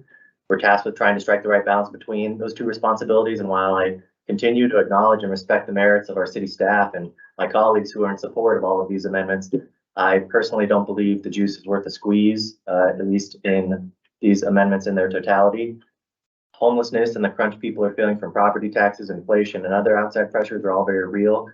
I know I am victim of it, and I imagine many others are as well. Point of order. Go ahead. This should have been brought up during discussion. What is your amendment? Okay. My amendment is that we strike the proposed amendment to City Code 13.03.050, connection or change of services, section G. That's found on page 176 of our packet, and it makes property owners responsible for delinquent bills. I believe we should uphold the status quo in that portion, though I'm supportive of all the other proposed amendments. Do I have a second to that amendment? Second it. Been moved and seconded. Can you read back what his amendment was? Make a motion to strike amendment to, the proposed amendment to City Code 13.03.050, connection or change of service, section G, found on page 176 of our packet. And I move that we strike that singular amendment. That amendment has been moved and seconded. Is there any further discussion on that amendment? All those in favor say aye. Aye. Aye. Oh, negative. All those in favor say aye. Aye. Aye. All those opposed? Nay. Nay. Did you get that? With Councilors Gamera and Pollock voting aye and all others voting nay, the motion fails. And abstention from Vice Mayor. Abstaining is Vice Mayor Ingles. Amendment fails. Now back to the original motion. Are there any abstentions or nay votes? That would be an abstention from Vice Mayor. Are there any other abstentions or nay votes? I'm gonna vote no as well, so I'm open to changing my mind by third reading. All others in favor say aye. Aye. Please record the vote. With Councilors Pollock and Gamera voting nay and Vice Mayor Ingerbretson abstaining and all others voting aye, the motion passes. Thank you.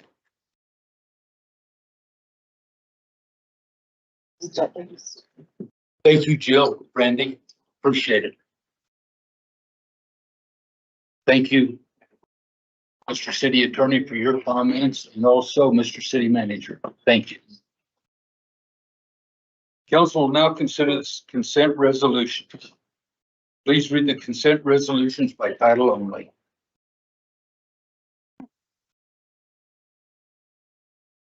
Oh, can you grab?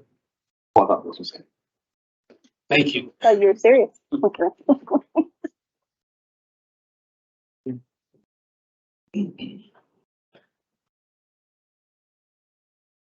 And we thank you all for coming in, your comments. Thank you. They have a hard hearing. That's what some of them were motioning when they went out.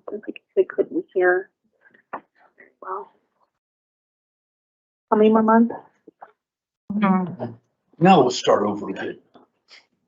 Almost forgot about you. Council will now consider consent resolutions. Please read the consent resolutions by title only. 1, authorizing a contract between the City of Casper and Nelson Nygaard Consulting Associates Incorporated for the Long Range Transportation Plan. 10A2, authorizing a contract between the City of Casper and Nelson Nygaard Consulting Associates Incorporated for the Casper Area Transit Fare Study. 10A3, accepting a waterline easement from JJM HYT CPR Hospitality LLC as part of the Hyatt Place Hotel Site Development at 407 North Walsh Drive. 10A4, authorizing a contract for professional services with Xylem Water Solutions USA Incorporated for the calibration and repair of 11 ozone monitors used at the water treatment plant. 10A5, authorizing a contract for professional services with Frontier Precision Incorporated for the city serving equipment upgrade. 10A6, authorizing a contract for professional services with Western Heritage Consulting and Engineering LLC for design, bidding, and construction administration services for the park's pedestrian bridge repairs. 10A7, authorizing a conservation services agreement between the City of Casper, Wyoming and the Conservation Fund for professional services regarding the potential sale of city property located contiguous to the National Historic Trails Interpretive Center. 10A8, authorizing a lease agreement with the Casper Air Modelers Association Incorporated for the operation of the Casper Air Modelers facility. 10A9, approving and adopting the West Winds Land Use and Extension Study for the Casper metropolitan area. Chair would entertain a motion to adopt the consent agenda items just read. Second. Who said? Amber. City Manager, would you like to comment on any of these items? No, sir. Thank you. Any abstentions or nay votes? I would like to abstain from 10.A.7.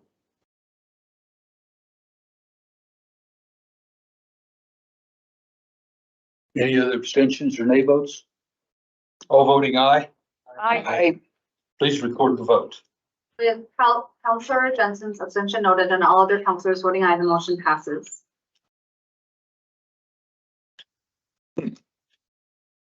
Please read the consent minute action titles.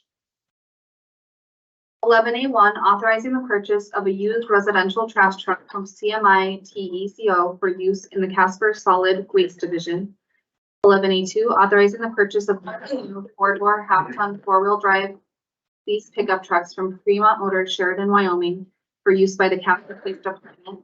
11A3, authorizing the purchase of 1 new trailered hydro excavator from Ditch Witch West for use by the water distribution of the Public Services Department. 11A4, authorizing the purchase of 2 new side-loading 27-yard sanitation trucks from CMI TECO for use in the sanitation division of the Public Services Department. 11A5, authorizing the purchase of 1 new or used hydraulic 36-ton excavator from Wyoming Machinery for use by the Balefield division of the Public Services Department. 11A6, authorizing the appointment of Jim Gunderson and Amanda Sewell to the Parks and Recreation Advisory Board. And 11A7, appointing Caitlin Larson to the Casper Historic Preservation Commission. The chair would entertain a motion to approve the consent minute action agenda items just read. so moved. Second. Any abstentions or nay votes? All voting aye. Aye. Please record the vote. With all counselors voting aye, the motion passes. At this time, we ask counselors to bring forward relevant concerns or items of interest. We'll start with Councilor Pollitt tonight. Thank you. Beginning of the month, so I really don't have any updates for y'all. Just happy to be back with you. Councilor Bond. Thank you, Mayor. Let's see, I attended the homeless initiatives meeting last week. There was a lot of data shared. I won't drill into that all. Perhaps I took a lot of notes, but I know Councilors Sutherland and Gamroth did too. So maybe they could share a little more data more specifically. But suffice to, I do want to say that the level of collaboration and the quality, I think, of the work that's happening in that with that group is, I mean, it feels to me like, it seems to me that we have the right people at the table. The work that Carter and Liz have done in terms of kind of organizing that whole group and the data sharing that occurs, the sharing of resources, and just the communication between the various agencies that have signed up to help out, to help address the homeless issue in Casper is impressive. And I would predict that, you know, if we keep on this trajectory, Casper could be a model for municipalities of our size and how to effectively and collaboratively address the issue of homelessness. So congratulations to Liz and Carter for that work, and to all the folks that are on that team. Thank you. Oh, and I did want to also kind of call out the work that was, the recognition that was done. This is what Wastewater Operator Week is this week, I believe. And so I did want to recognize the work. It's Professional Water and Wastewater Operator Week, I should say. And just wanted to call out our fine staff that we have, both the water treatment plant as well as the waste treatment plant, and the good work. Water is one of those things that I think we all, and sewage, we take for granted that it's either going to, the clean water is going to come in clean and the sewage is going to get taken care of properly. And so we kind of take it for granted until it doesn't happen. And so I really want to recognize the quality of work that our folks here in Casper do in the area of water treatment and wastewater treatment. So thank you to them. Councilor Jensen. All right, well, I don't really I never have time to prepare for that part of things. I get too excited, I think, to share. I don't have anything, the same thing, beginning of the month, kind of slow start, but it gets busier towards the end there. But the one thing that I do want to say is I want to congratulate the police department, the dispatch, the patrol teams, the animal protection, all of them. They had excellent survey results that were outstanding for their January Spider text surveys on customer satisfaction. So they scored very high in all areas, and it's just, they do an amazing job, and you can tell that every single one of them cares for Casper and our city, and just keep up the good work, and we really appreciate it. That's what makes Casper awesome. It's all of them. So thank you. Councilor Pacheco. Thank you. I don't have a whole lot. Just a couple things. This is going to come down to the third reading, and I'll probably make more of my comments on the third reading. And it will possibly pass, if you just never know. But my point is that the reason I supported it, and I think I continue to support that. I think Councilman Gamroth made this comment, and I stand by that as our fiduciary responsibility to the taxpayers, that we shouldn't be subsidizing landlords who, not all of them, there's some small time landlords, obviously, and we need to be careful of that. There are also landlords that benefit very well in a free capitalistic society, right? And I don't think we should be subsidizing that. And that's why I stand so strongly about it. And you will take the hits, and it's tough. But I stand pretty strongly about that it's incredibly important for us to make sure that we're safeguarding the taxpayers' dollars, and that we're not paying for that. So that's where I stood on it. I respect certainly where my colleagues are at, and I certainly look forward to the third comment or the third reading to make more comments. So thank you. Councilor Haskins. I actually don't really have much of anything, although if you're not going to finish your spiel, I would like you to send it to me so I can get it. I did have it up so I was able to read G in a hurry, but I also would like to take the context to see what your proposal was for the amendment that I voted against. Make sure I don't have regrets. Sure. So, here. Gladly take it, and if it's all right there. Had an OID meeting, Old Yellowstone District meeting last Monday. It was at the Refinery at 3 Crowns. That was my first time in it since the remodel. It looks really good over there. Food was great, so I encourage y'all, if you haven't seen it, go check it out, have a meal, and obviously when the weather starts a bit better, go out for polls. We heard from Richard and Michelle, I believe is his wife's name, Schwan, about their plans to open a brewery on the corner of Yellowstone and Spruce in the old Martin's Co-op. I believe we've already done what we needed to do to give them that microbrewery license. We were also joined by Alex from our engineering department. He gave an update on Midwest Avenue reconstruction progress. Obviously, Old Yellowstone District, those folks are going to be impacted the most by that project. So he let them know that there's going to be several community forums for stakeholders in the area to give their feedback, to receive regular updates during the course of the project. So really trying hard to make sure there's good communication back and forth to everyone that's affected over there with the stuff going on Poplar Street. And then the construction on Midwest, it's going to be really tough for those folks here this next year, but we'll all rejoice once it's done. We were also joined by Planning and Zoning Commission members, including Mr. McIntosh, who's served on this council briefly in the recent past, and then also you might remember Andrew Beamer. He is my new vice chair on that board, so happy to have him joining us over there at the Old Yellowstone District Board. We have our Oscars coming up next week.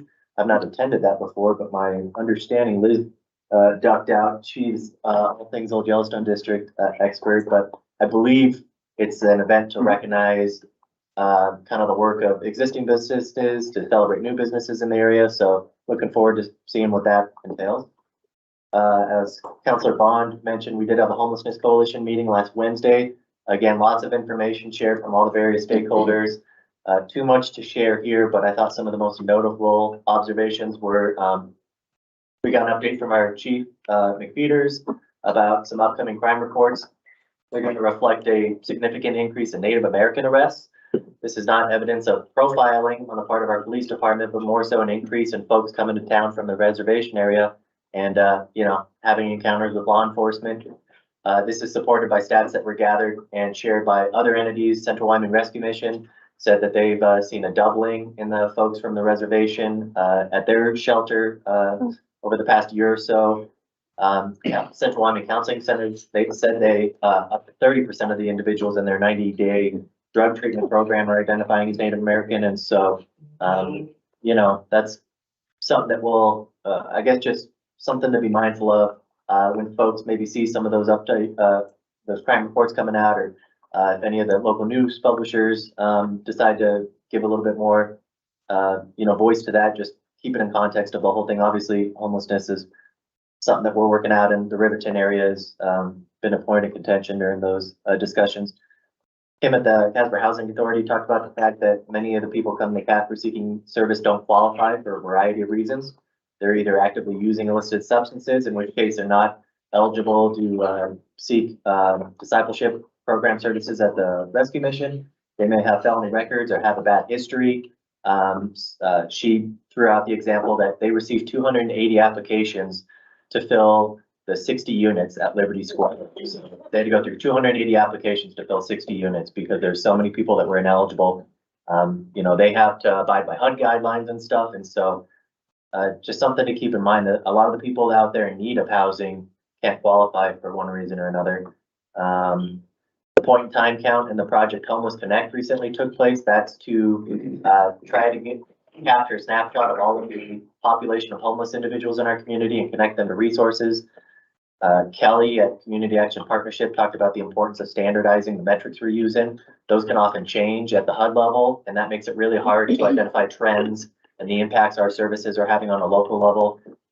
It just makes it very hard when those metrics from HUD are changing all the time. And so that coalition, one of the good things of many coming out of it is the fact that we're standardizing those metrics, and regardless of the instruction we're getting from federal agencies, we are going to capture the same data year to year, and that'll help us identify what trends are taking place and the impact that some of our efforts are having on those numbers. Attended reverse raffle for the Boys and Girls Club last Saturday night. I think I saw the mayor there. Some of my other colleagues may have been present. I didn't win the truck or $5,000 raffle, unfortunately, but I was glad to see they raised around 750 grand for a good organization, and they had record attendance for the event. So very glad for them. And then lastly, we had an email, I believe Carter, you sent it to us earlier. Governor Gordon will be in town for a mental health town hall event next Tuesday, the 13th. I plan on attending, and I encourage my colleagues and anyone else interested to join, whether it's help with continuing efforts in regards to diverting people to mental health treatment as opposed to jail, which, you know, our jail budget is obviously something we're trying to get a handle on, or forcing statewide action to address homelessness and help fill the gaps in local services. We got plenty of issues that are mental health related. So I would encourage folks that work in the mental health field for nonprofits, or again, other local representatives, county legislators, county commissioners. I hope we have a good turnout and make sure the governor's aware of the issues that we're facing here on the local level. And then lastly, I guess I would just like to apologize for the procedural snafu. I do have some things I would like to say. Maybe I'll say them during the third reading for the utility stuff, but I guess I would just implore my colleagues. One of the updates we got from the Homelessness Coalition, Liz had shared with us an article talking about the rising homelessness throughout the country. One of the main factors for that is the increasing cost of rent. As Councilor Pollack alluded to earlier, I do think that at least one, if not several of the amendments to the utility ordinance would increase the barrier for folks to rent their own place. And I'm really worried about the impact it's going to have on homelessness, which is already an issue that we're trying to wrap our arms around. So I guess I would just implore my colleagues to think about that a little bit more before third reading. I do think there's some unintended side effects that are going to result as an outcome of passing all those amendments in their entirety. And that's all I have. Thank you. Can I go back and, okay, now that everybody's forgotten what you said initially about the OYD, it's been postponed, so it's not next week and it's at the end of the month. Appreciate it. Sorry. Thank you for the update. You bet. Councilor Sullivan. Thank you. Okay, just a few things. Yeah, my brain is just still processing. I think I'm back like 3 conversations with the ordinance. I mean, it seems like there's still a lot to discuss and work through, and I don't know what we can do procedurally about that. I mean, I know we tabled it once. I don't know if it's possible to table that again and take it to work session again, but it seems like we really, I mean, I really hear my colleagues on concern about homelessness, which is my next update. And I don't know, I'm not sure what the options are there, but I think there's more to work through. I think, one of the points that I made last time is that we try to limit the role of government. That's popular around here. But it seems to me like Cheyenne has a really good point in terms of how they approach their landlord-tenant relationship and the fact that the landlord can maintain the account, but put the tenant on there. I don't know if it's possible to get information about where their collections are at in terms of where ours are, but it might offer a comparison at least for us to consider that as an amendment. I don't know. I think that there's more for us to explore there. So I'll leave it at that for now. I wanted to abstain from that vote, but it was moving quickly and my brain was again behind. So, I'll just say that. Secondly, you heard a lot from Councilor Gamroth about the Homeless Coalition meeting. Just a few things that stood out to me. I guess, one comment was just, first of all, that our community really showed up for the pit count. So we probably said that, but again, I was thinking about the ordinance. And so thank you for everybody for showing up. I think the more that we can get the numbers right, the better we can serve our community, the better we can figure out the policy solutions that get us to a better place and get our people to a better place. It was mentioned that hunger was noticeably a bigger issue during the pit count this year, that people just showed up kind of just really, really hungry. I just think it's worth mentioning that. And also just a reminder that there is Kind Grounds now, a service that's being, did you see? Okay. That's being offered by Christ United Methodist Church, which is located at 1868 South Poplar Street. It's Mondays, Wednesdays, and Fridays from 7:30 to 1. They have food, they have resources. They also take donations, and it was mentioned while I was working there for a little bit that especially this time of year, hats, gloves, and jackets are in high demand, and they go quickly, and they'll accept donations that anytime that they're there. So please, if you have extra, give it, or get in touch with them to know what other resources might be helpful. But just to reiterate, I think what Councilor Bond said, those Homeless Coalition meetings are challenging because it's hard to hear about people suffering in your community.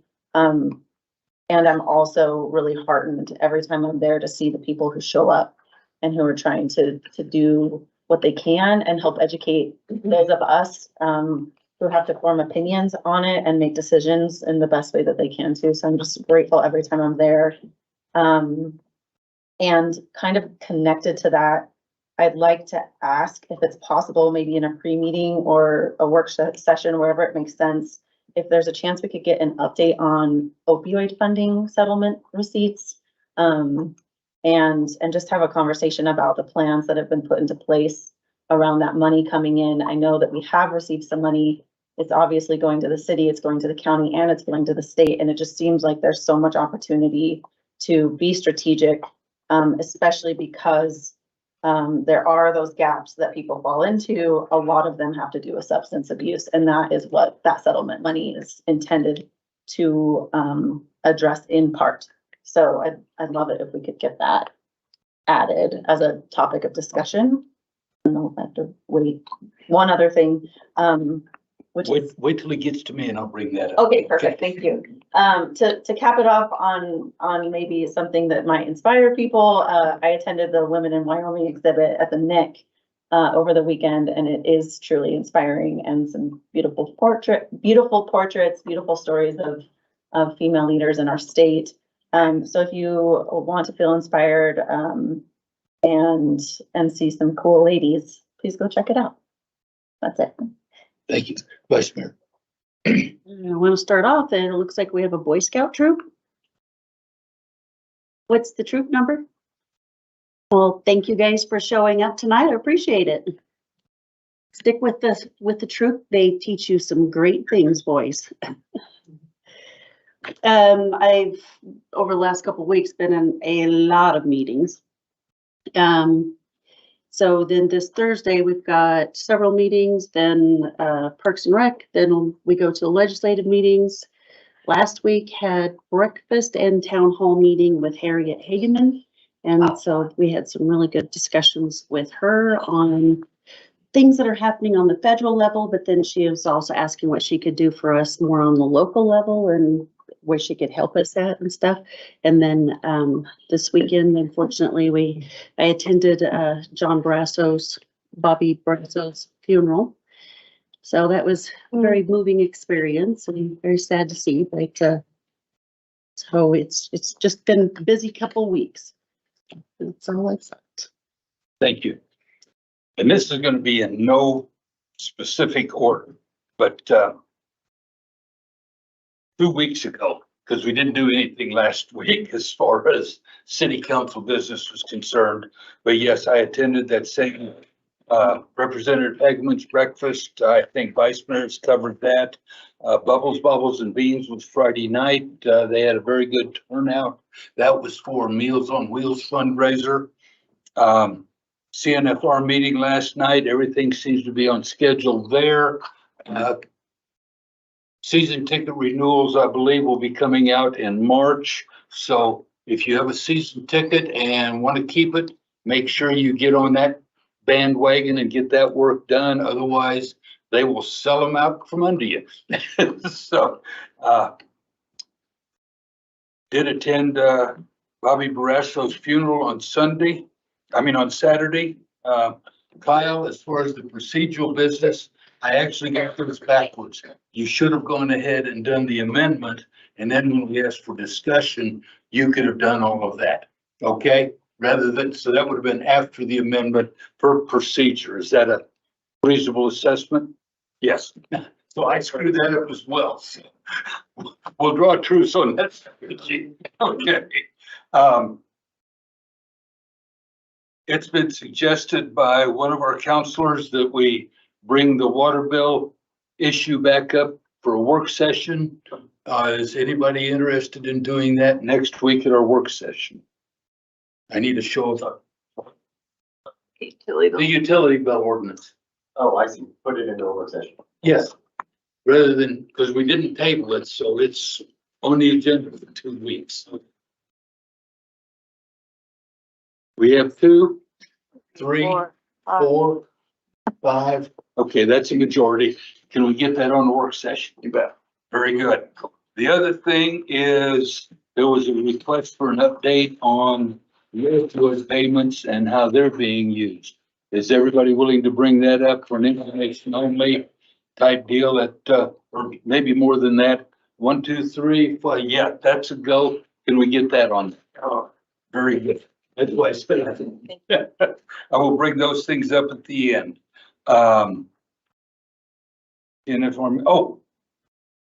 Is there any way that we can have somebody through city engineering staff, whatever, talk to YDOT about the intersection of Poplar and King Boulevard? Basically, they've got a 1 lane each way, and with people trying to make left turns, either southbound going on to Midwest eastbound or northbound trying to make westbound left turns on the King Boulevard. When I went through that intersection today, slightly after lunch, cars were backed up better than halfway to Poplar. I don't mean to Poplar, to Collins, because of people trying to make left turns with only 1 lane of traffic. So if there's some way they can rearrange barrels or whatever, but it's becoming a huge mess. it would be recommended for people to try to take an I alternate. realize that, still, people don't read the signs, and because that left owner didn't read the sign, you have 25 cars behind them that are upset. And yes, I wound up going down to Midwest off of Walnut and going straight through rather than trying to make that left. But they could rearrange the barrels a little bit and get the people around it. So that was the only thing I had from that standpoint. Anybody else have anything else?